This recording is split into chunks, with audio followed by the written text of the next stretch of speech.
حضرت سعد رضی اللہ عنہ کو اب اس بات کا خیال تھا کہ جس قدر جلد وہ مدائن پر قبضہ کرے، لیکن دریائے دجلہ درمیان میں عائل تھا، اس کا پایاب عبور کرنا سخت دشوار تھا۔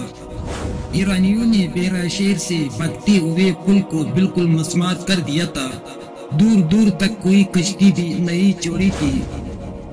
دوسرے کنارے پر ایرانی فوج بھی متعین تھی جو عبور دریا سے مانع تھی۔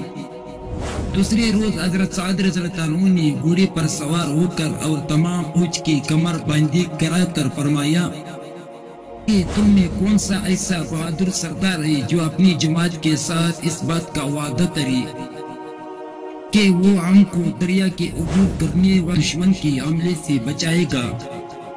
حضرت حاتم بن عمرو رضی اللہ عنہ نے اس خدمت کی ذمہ داری قبول کی اور 600 تیر اندازوں کی ایک جماعت لے کر دریا دجلہ اس کنارے پر ایک اونچی مقام پر جا بیٹھے، کہہ کر اپنا گھوڑا اور دریا میں ڈال دیا، اور دیکھتے ہی دیکھتے لشکر اسلام دریا دجلہ کی طوفانوں موجوں کا مقابلہ کرتا ہوا دوسرے کنارے کی طرف متوجہ ہوا۔ یہ سیلاب لشکر جب نصف سے زیادہ دریا کو عبور کر چکا تو اس طرف سے ایرانی تیر اندازوں نے تیر بازی شروع کی۔ ادھر سے عاصم رضی اللہ عنہ نے اور ان کی جماعت نے ایرانی تیر اندازوں پر اس زور قوت کے ساتھ تیر پھینکے کہ بہت سے ایرانی مقتول و مجروح ہوئے اور اس گولائے بے درما سے اپنی جان بچانے کی تدبیروں میں مصروف ہو کر لشکر اسلام کو عبور دریا سے نہ روک سکے۔ مسلمانوں نے اس طرف پہنچ کر ایرانیوں کو قتل کرنا شروع کر دیا۔ ادھر یزد مسلمانوں کی پہنچنے سے پہلے ہی اپنا اہل وایال اور خزانوں کی مدائن سے روانہ ہو گیا تھا۔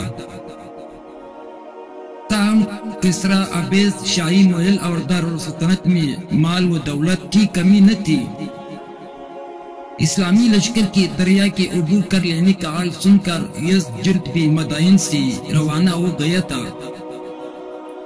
مسلمانوں نے شہر کے مختلف سمتوں سے شہر میں داخل ہونا شروع کیا۔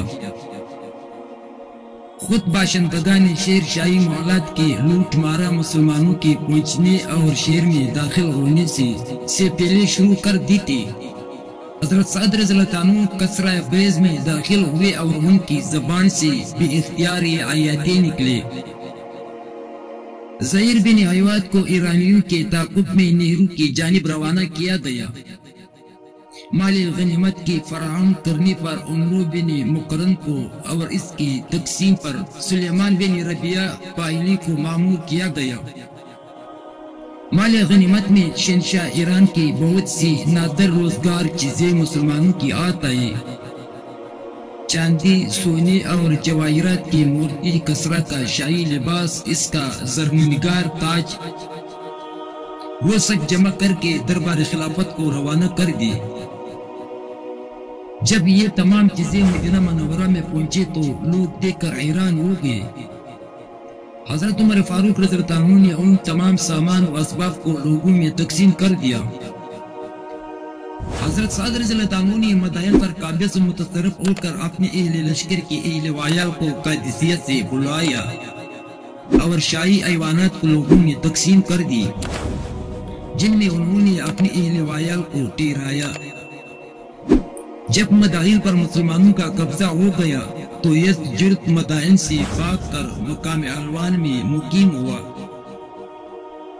رستم بن فرخ زاد کے بھائی خزات بن فرخ زاد نے مقام جلوہ میں لشکر اور سامان حرب بڑی مقدار میں قابلیت اور حوصلے کے ساتھ فراہم کرنا شروع کیا۔ قلعے اور شہر کے گرد خندق کھدائی کی کو کرو بنا کر مسلمانوں کی آمد اور حملے کی راستوں میں بچھوائے۔ یہ جنگی تیاری اور فوجی اجتماع اس قدر عظیم اور اہم تھا کہ ایک طرف ایرانیوں کی عنقیں اس طرف لگی ہوئی تھی تو دوسری طرف مسلمانوں کو بھی اس کا خاص طور پر خیال تھا۔ چنانچہ حضرت سعد بن ابی وقاص رضی اللہ عنہ نے یہ تمام کیفیت مدینہ منورہ میں حضرت فاروق اعظم رضی اللہ عنہ کے پاس لے کر بھیجی۔ دربار فاروقی سے حکم آیا کہ عاصم بن عتبہ 12,000 فوج لے کر جلوہ کی مہم پر روانہ ہو۔ مقدم الحبش حضرت کاکا رضی اللہ عنہ کو سپرد کیا جائے۔ معاشر بن مالک کو میمنہ کی اور عمرو بن مالک کو مسیرہ کی سرداری دی جائے اور ساکا پر عمرو بن مرہ کو مقرر کیا جائے۔ اس حکم فاروقی کے موافق حضرت عاصم مدائن سے روانہ ہو کر چوتھے روز جلوہ پہنچے اور شیر کا محاصرہ کیا۔ یہ محاصرہ کئی مہینے جاری رہا۔ ایرانی قلعے سے نکل کر حملہ بھی ہوتے رہتے تھے۔ اس طرح مسلمانوں اور ایرانیوں میں جلوہ کے محاصرے کے ایام میں بہت سی جنگیں ہوئی اور ہر جنگ میں ایرانی مغلوب ہوتے رہے۔ جلوہ میں لاکھوں ایرانی جنگجو موجود تھے۔ مسلمانوں کی تعداد ہزاروں سے متجاوز نہ تھی۔ اپنی جماعت کی کثرت اور سامان حرب کی فراوانی پر اعتماد کر ایرانیوں نے خوب جی توڑ کر مقابلہ کیا، مگر آخر مسلمانوں کے مقابلے میں ناکام و نامراد ثابت ہوئے۔ 1,00,000 ایرانی اس جنگ میں مسلمانوں کی ہاتھ سے جانم واصل ہو گئے۔ 3 کروڑ کا مال غنیمت مسلمانوں کی ہاتھ میں آ گیا۔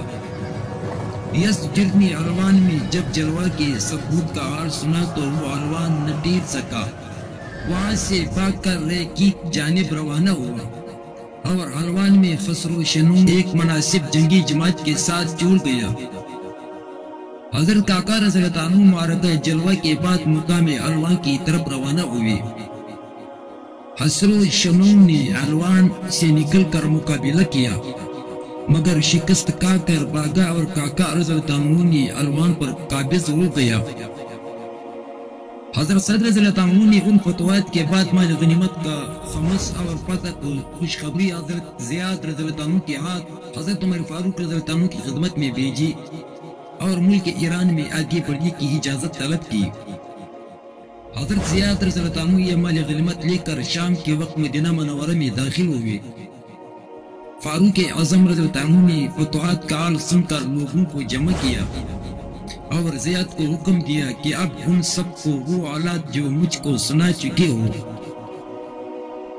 ان سب کو سناؤ۔ چنانچہ حضرت زیاد رضی اللہ عنہ نے نہایت طلاقت و فصاحت کے ساتھ مسلمانوں کی بہادروں کی نقشے کھینچ کر سامعین کے سامنے رکھ دی۔ پھر فاروق اعظم رضی اللہ عنہ نے فرمایا کہ مال غنیمت کا انبار صحن مسجد میں اس طرح موجود رہے، اس کی چوکسی و نگرانی کا انتظام کر دیا۔ اگلے دن فجر کے بعد آپ نے وہ تمام مال و اسباب لوگوں کو تقسیم فرما دیا۔ جواہرات کے انبار اور مال غنیمت کی پیش قیمتی و کثرت دیکھ کر فاروق اعظم رضی اللہ عنہ رو پڑے تو حضرت عبد الرحمن بن عوف رضی اللہ عنہ نے کہا کہ امیر المومنین یہ تو مقام شکر تھا، آپ روتی کیوں ہیں؟ حضرت فاروق اعظم رضی اللہ عنہ نے جواب دیا کہ اللہ تعالیٰ جس قوم کو دنیا کی دولت عطا فرماتا ہے اس میں رشک و حسد بھی پیدا ہو جاتا ہے اور اس لیے اس قوم میں تفرقہ پڑ جاتا ہے۔ پس مجھ کو اسی تصور نے اس وقت رلا دیا۔ اس کے بعد فاروق اعظم رضی اللہ عنہ نے حضرت صدر